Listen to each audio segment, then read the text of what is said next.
இந்த படம் ஆற்றிலிருந்து பருப்பொருள் எனர்ஜி டு மேட்டர் எப்படி உருவாகிறது என்பதை விளக்குகிறது. இது அணுக்கள் போன்ற மிகச்சிறிய துகள்களிலிருந்து ஒரு முழுமையான மனித உடல் வரை படிப்படியாக உருவாகும் செயல்முறையை காட்டுகிறது. ஒவ்வொரு நிலையிலும் அதனை சுற்றி ஒரு கண்ணுக்குத் தெரியாத ஆற்றல் மற்றும் தகவல் புலம் இருப்பதாக கூறுகிறது. படத்தினுள்ள வரிசை கிரமம்: 1. அணு ஆட்டம். 2. மூலக்கூறு மாலிக்யூல். 3. வேதிப்பொருள் கெமிக்கல். 4. திசு டிஷ்யூ. 6. இதயம் ஹார்ட் உறுப்பின் உதாரணமாக. 8. உடல் பாடி.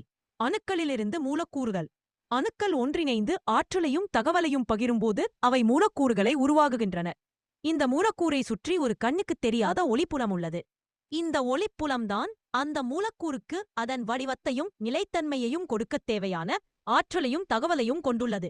அதிக அணுக்கள் சேரும்போது அது ஒரு வேதிப்பொருளாக மாறுகிறது. அதற்கும் இதே போன்ற ஒளிப்புலம் உள்ளது. வேதிப்பொருளிலிருந்து உறுப்புகள், மேலும் அணுக்கள் சேர்ந்து ஒரு செல் உருவாகிறது.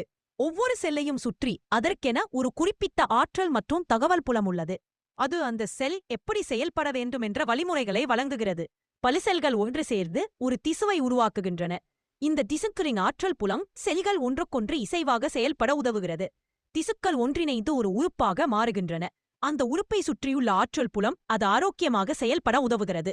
உறுப்புகளிலிருந்து முழு உடல் உறுப்புகள் அனைத்தும் ஒன்றிணைந்து ஒரு அமைப்பாக சிஸ்டம் மாறுகின்றன.